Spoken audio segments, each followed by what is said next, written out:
ہم اپنے شو میں متعدد پروگرامز میں ناقابل تردید شواہد اور گفتگو سے ثابت کر چکے ہیں کہ پاکستان کے انرجی سیکٹر نے ملک کے مالیاتی نظام کی چولیں ہلا دی ہیں۔ کرپشن، بد انتظامی اور بجلی چوری کے علاوہ سی پیک کے تحت چین کے ساتھ مہنگے بجلی معاہدوں نے گردشی قرضوں کا انبار کھڑا کر دیا ہے۔ ملک پر واجب الادا گردشی قرضے 2500 ارب روپے سے تجاوز کر چکے ہیں۔ صرف سی پیک کے پاور پروجیکٹ میں پچھلے سال 900 ارب روپے کی کیپیسٹی پیمنٹ دی گئی۔ وزیراعظم عمران خان کے معاون خصوصی برائے سی پیک خالد منصور نے کل ہم سے اس کلیدی مسئلے پر خصوصی انٹرویو کیا تھا۔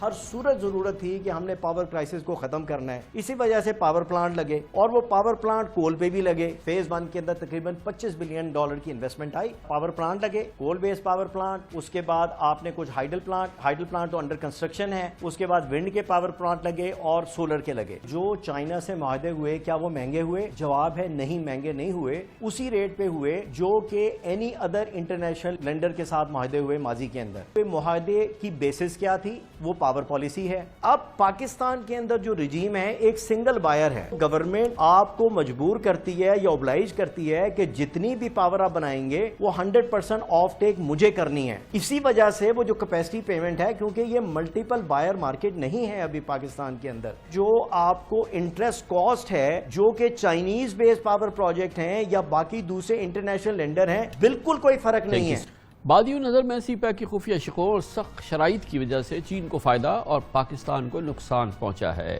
اس حوالے سے ہم نے خالد منصور صاحب سے اپنی اسی پروگرام میں متعدد سوالات کیے تھے، سخت سوالات تھے، اور اس طویل انٹرویو کا باقی حصہ آج ہم آپ کے ساتھ شیئر کر رہے ہیں۔ آپ ملاحظہ فرمائیے۔ یہ جو پرائم منسٹر نے 4 بار کہا اور یہ تمام گفتگو ہوتی ہے کہ اس کے عوامل جو ہیں وہ رازداری میں ہیں، پردہ داری کے ہیں، جو ہم نہیں ڈسکس کر سکتے، وہ آپ بتا دیجئے کہ وہ کیا ہے۔ سر دیکھیں، اچھا پہلے دیکھیں اس میں CQC کیا ہے یہ فرمائیے نا ذرا پہلے۔ جو پاور پروجیکٹ، سر میں عرض کر رہا ہوں، خان صاحب میں عرض کر رہا ہوں، پاور پروجیکٹ میں نے آپ کو بتا دیا کہ بالکل نیپرا کی ویب سائٹ پہ جائیے، آپ کو ہر چیز اویلیبل ہے۔ نا اب آ جاتے ہیں انفراسٹرکچر پروجیکٹ۔ انفراسٹرکچر پروجیکٹ جو ہیں وہ گورنمنٹ ٹو گورنمنٹ G2G ہیں، اور اس کے اندر ابھی تک یہ مس کنسیپشن ہی میں کہوں گا کہ جی یہ پروجیکٹ جو ہے کمرشل ریٹ میں یہ بہت مہنگے ہیں، جبکہ یہ بڑے ہی کنسیشنل لونز کے اوپر ہمیں چائنا نے اس کے اوپر فائنینسنگ دی ہے، جتنے ہمارے انفراسٹرکچر پروجیکٹ لگے ہیں۔ اور اس کے اندر جو 3 طریقے سے وہ ہمیں فنڈنگ کرتے ہیں: government concessional loan, preferential buyer credit اور بائر کریڈٹ۔ اور ان تینوں کے اندر جو سب سے زیادہ کم ہے، جس کا ریٹ زیادہ ہے، وہ تقریباً 13% ہوتا ہے،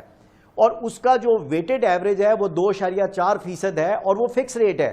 جو باقی جو پاور پروجیکٹ کے اندر جو فائنینسنگ ٹرمز ہوتی ہیں وہ ویریبل ہوتا ہے کہ لائبور پلس 10%، 3.5%۔ لائبور اوپر جائے گا تو آپ کا انٹرسٹ ریٹ زیادہ ہوگا، کم ہوگا تو کم ہوگا، یہ فکس ریٹ پہ ہیں۔ پھر on top of it in infrastructure projects کے اندر کئی ایسے پروجیکٹ ہیں جس میں چائنا نے یا انٹرسٹ فری لون دیا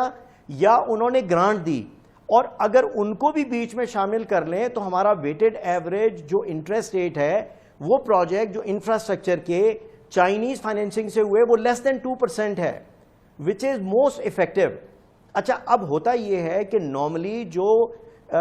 G2G ٹائپ کے کانٹریکٹس ہوتے ہیں ان کے اندر وہ گورنمنٹ ٹو گورنمنٹ ہوتی ہے ساری کی ساری انڈرسٹینڈنگ، اور اس کے اندر کئی جگہ یہ کلوز بھی ہوتی ہے کہ اس کے اندر کوئی کانفیڈینشیلٹی رکھی جائے، کیونکہ چائنا صرف پاکستان کو گورنمنٹ ٹو گورنمنٹ لون نہیں دے رہا، وہ دنیا میں بہت ممالک کو دیتا ہے۔ اگر وہ پاکستان کو بینگ اے فرینڈ بہت زیادہ افیکٹو ریٹ دے تو وہ یہ نہیں چاہتے کہ وہ ایک پریسیڈنٹ بن جائے اور ان کی پھر situation compromise who with other countries. تو یہ جو ایک کانسیپٹ ہے، دیکھیں میں نے بھی بہت ڈیٹیل میں وہ رپورٹ پڑھی ہے، یہ ڈیٹا جس کی آپ بات کر رہے ہیں، اور اسی ریفرنس میں آپ کو جواب دے رہا ہوں، اور میں آپ کو یہی کہنا چاہ رہا ہوں کہ جتنے پاور پروجیکٹ ہیں اس کے اندر جو فائنینسنگ ہمیں چائنیز لینڈر سے ملی وہ وہی ہے جو کہ ایون امریکن لینڈرز بھی دیتے ہیں۔ IFC جو کہ ملٹی لیٹرل ہے، اس نے پاور پروجیکٹ کتنے سارے ہیں جو اس نے فائنینسنگ کی ہے، وہ اسی ریٹ پہ کرتے ہیں، جو بلکہ اس کے اندر تو یہی ہوتا ہے کہ لائبور پلس 3.5% اراؤنڈ دیٹ، اور جو چائنیز ہیں یا وہ لائبور پلس 3.5 ہے یا اس سے بھی کم ہے۔ اور اس کے بعد ٹرانسپیرنسی والا جو آپ کہتے ہیں وہ میں نے آپ کو بتا دیا۔ جو سی پیک کا سب سے بڑا فائدہ ہونا تھا، پاکستان میں جابز کریٹ ہو، پاکستان میں اکنامک ایکٹیویٹی شروع ہو، اور اس کے لیے یہ ہم نے اکنامک زونز بنائے، راشکائی بن گیا، فیصل آباد بن گیا، دھابے جی بننا تھا وہ ابھی نہیں بنا ہے، یہ تمام معاملات چائنیز کمپنیز نے ریلوکیٹ کرنا تھا، یہاں آنا تھا، پھر پاکستان ایک امپورٹنٹ ایکسپورٹ ہب بنتا ان چائنیز کمپنیز کا، وہ تو سارا معاملہ کہیں کھو گیا ہے جو اصل ہمیں فائدہ ہونا تھا اس کا۔ نہیں سر دیکھیں بالکل آپ صحیح کہہ رہے ہیں۔ دیکھیے جی اب بات ساری یہ ہے کہ جو پہلے آپ نے اپنی کمنٹری میں کہا نا کہ الحمدللہ we are almost at the verge of completion of phase 1، اور فیز 1 کے اندر یہی تھا کہ پاور کرائسس کو ختم کریں گے، اور چائنیز جو ہے ان کو ریجنل کنیکٹیوٹی چاہیے تھی، بے شمار انفراسٹرکچر بن گیا فرام کاش گڑھ سے لے کر آل دا وے ٹو گوادر، اور اس کے بعد گوادر پورٹ بھی ہے، وہ میں وہاں پر بہت ڈیٹیل وزٹ کر کے آیا ہوں، اور وہاں پر گوادر پورٹ جو ہے وہ ماشاءاللہ it is up and running. اور اس کے بعد جو فری زونز ہیں، پہلا والا جو تھا جو ساؤتھ والا تھا وہ صرف 60 ایکڑ تھا، اور 2 مہینے پہلے پرائم منسٹر نے اس کی جو گراؤنڈ بریکنگ کی، وہ جو ہے وہ 37 گنا بڑا ہے جو اب یہ ساؤتھ کے اندر بن رہا ہے 2200 ایکڑ والا۔ اب یہ جو باقی جو اسپیشل اکنامک زون ہیں، دیکھیے پچھلے کوئی 1.5 سال کے اندر کیا ہوا کہ ورچولی میں آپ کو بتا رہا ہوں اپنے ذاتی تجربے سے کہ پورا چائنا بند ہو گیا تھا بیکاز آف کووڈ۔ میں تھر کے اندر جو 2 ہب کے پلیٹ فارم سے جو پروجیکٹ کر رہا تھا، تو جس وقت یہ کووڈ کی وجہ سے چائنا بند ہوا ہے تو ایون فائنینشیل انسٹیٹیوشن جو ہیں ان کی نان اویلیبلٹی ہو گئی، سارے لوگ جو ہیں وہ گھروں سے کام کر رہے تھے، اپروول سلو ہو گئی، جتنی مینوفیکچرنگ شاپس تھیں وہ ورچولی بند ہو گئیں، اور جو لوگوں نے آنا تھا چائنیز، ان کا ٹریول کے اندر بھی بہت زیادہ اس کے اندر مشکلات کا سامنا تھا۔ اچھا اس وجہ سے ایک جنرل سلو ڈاؤن ہوا، لیکن جن آپ نے پروجیکٹس کا یا جن اسپیشل اکنامک زون کا آپ نے ذکر کیا ہے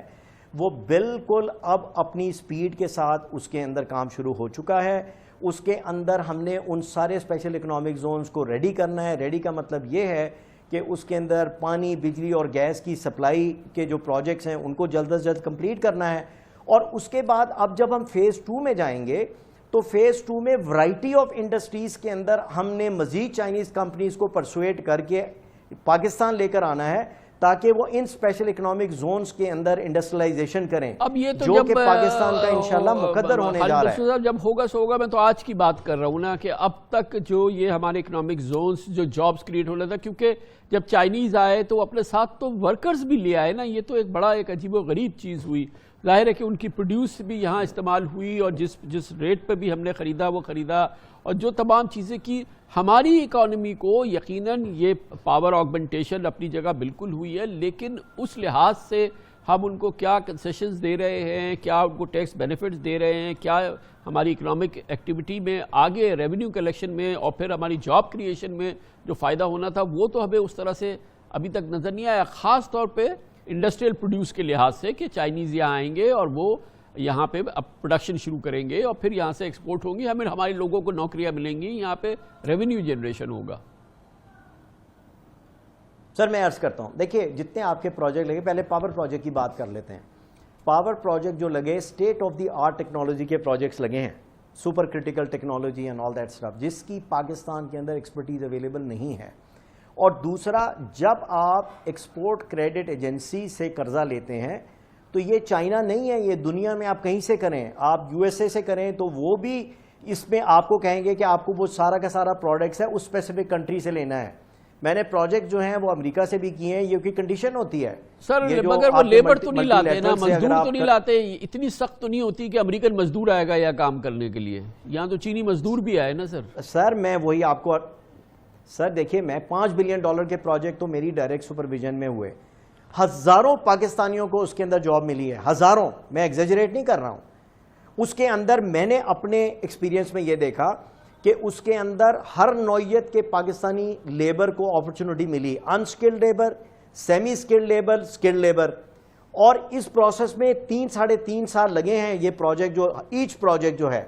اس کے اندر جو انسکلڈ تھا وہ سیمی سکلڈ بن گیا، اور جو سیمی سکلڈ تھا وہ سکلڈ لیبر بن گیا، جو سکلڈ تھا اس کی فردر سکل انہینس ہو گئی۔ اس کے علاوہ there have been lot of economic activity supply chain کے لحاظ سے، مطلب کتنے سارے پاکستانی تاجران ہیں کہ لوہا ان کو دینا پڑا، سوال کا جواب نہیں دیا کہ وہ جو ہو گیا، لیکن یہ کب ہوتا ہے کہ جی کہ آپ اپنے مزدور بھی لائیں گے؟ سر مزدور نہیں تھے، وہ ٹیکنیکل ایکسپرٹ لوگ تھے نا۔ دیکھیے اگر آپ نے آپ نے $1 بلین کے پروجیکٹ لانے ہیں اور اگر وہ اسکل سیٹ اویلیبل نہیں ہے پاکستان میں تو اس کے بعد گارنٹی ہوتی ہے نا ای پی سی کانٹریکٹر کی, اور گارنٹی یہ ہوتی ہے کہ اگر آپ نے اس ٹائم کے اندر کمپلیٹ نہیں کیا اور پرفارمنس پیرامیٹر اگر آپ نے اچیو نہیں کیے تو سیریس پینلٹیز ہوتی ہیں. تو اس وجہ سے ان پینلٹیز کو پورا کرنے کے لیے, فلالیس کرنے کے لیے, سر اب آپ یہ دیکھیے کہ جتنے ماشاءاللہ پروجیکٹس ہیں وہ ٹائم کے اندر کمپلیٹ ہوئے اور اس کے بعد ان کی کمیشننگ بھی ٹائم کے اوپر ہوئی, ان میں ڈیلے نہیں آیا, پرفارمنس گارنٹیز بھی سکسیسفلی ان کے اندر اچیو ہو گئیں. اور اب جب یہ ایکسپرٹیز پاکستان کے اندر اویلیبل ہوگی تو اب جس وقت آپریشن فیز میں گئے ہیں یہ سارے پروجیکٹ, اس کے اندر میں آپ کو 3 پروجیکٹ تو ہب کے اندر کیے ہیں, اس کے اندر چائنیز بھی ہیں, پاکستانی بھی ہیں, اور اب گریجولی وہ جو ہے نا فیز آؤٹ ہوں گے جیسے جیسے ان کو ایکسپرٹیز ملتی چلی جائے گی. اچھا, ہم نے خالد منصور صاحب, ہم نے آئی پی پیز کے ساتھ تو اپنے جو ہے کسی حد تک ایک ایگریمنٹ کیا, کچھ ریشنلائز کیا ہے, اور ان کی پیمنٹس کو, کیپیسٹی پیمنٹ جو کہ ہمارے لیے ایک عذاب بنا ہوا ہے. ہمیں یہ بتایا گیا ہے کہ چائنیز کہتے ہیں کہ ہم سے کسی قسم کی کوئی بات نہیں کرو, کوئی توقع نہیں کرو, جو تم نے ایگریمنٹ کیا اوبویسلی وہ تمہیں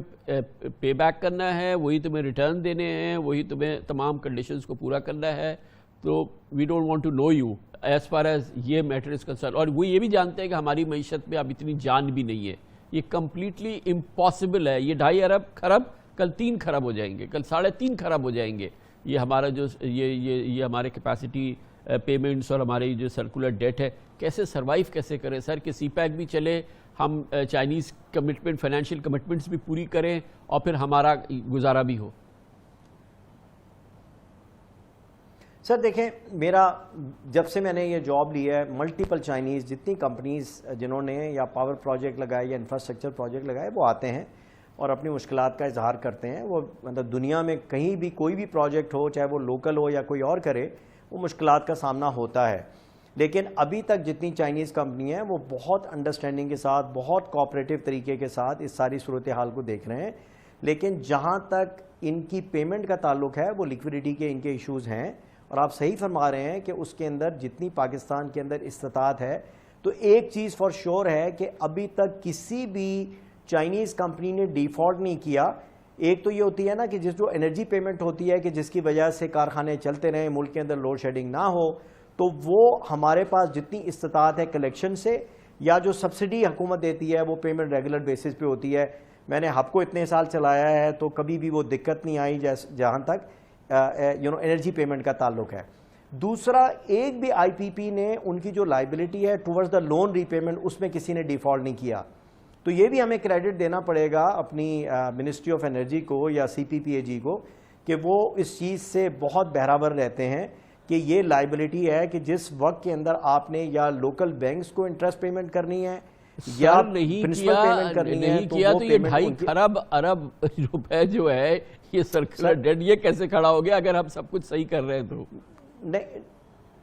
نہیں, صحیح کی میں بات نہیں کر رہا. دیکھیں, میں آپ سے وہ آرگیو نہیں کر رہا کہ ہمارا سرکولر ڈیٹ وہاں پہ کھڑا ہے,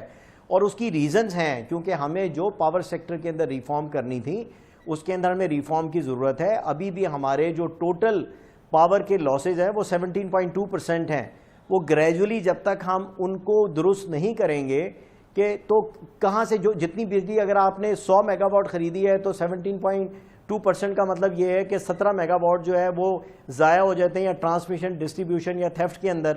تو وہ تو ہم نے اپنا گھر خود سیدھا کرنا ہے نا یہ سب کچھ کرنے کے لیے. پھر دوسرا جو میں جس طریقے کے ساتھ دیکھتا ہوں, اس کا حل یہ ہوگا کہ جس وقت آپ جلد از جلد ملک کے اندر انڈسٹریلائزیشن کریں, جب انڈسٹری لگے گی تو یہ جو ویریشن ہوتی ہے کہ آپ کا سردی میں جو ہے آپ کا جو ڈیمانڈ ہے وہ 10,000 سے گر گئی اور گرمی میں 26,000 چلی گئی. دنیا کے کسی بھی ملک کو دیکھتا ہوں کہ ان کی زیادہ جو ڈیمانڈ ہے وہ انڈسٹری کی طرف سے آتی ہے رادر دین ڈومیسٹک. تو یہ ہم نے جو مشکل دور ہے یہ بڑے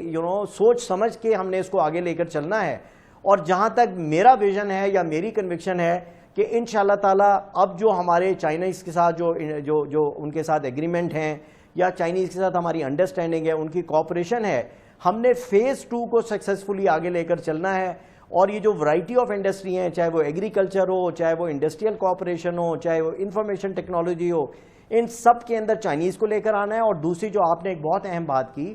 کہ ایسٹ پارٹ آف چائنا سے جو انڈسٹری لیبر انٹینسو ہے وہ اب چائنا کے اندر جو ہے وہ وائبل نہیں رہی، تو اس کو انشاءاللہ تعالی ہم ان کے ساتھ کلوزلی کام کر کے اس کو ریلوکیشن کے اوپر بھی ہم انشاءاللہ فوکس ڈالیں گے۔ سی پیک کو سمجھنے کے لیے اور اس کو سمجھانے کے لیے یہ ہم مسلسل پروگرامز اپنے کر رہے ہیں اور آگے بھی جاری رکھیں گے۔ اس کے ساتھ ہی ہمارے آج کے پروگرام کا اختتام ہوتا ہے۔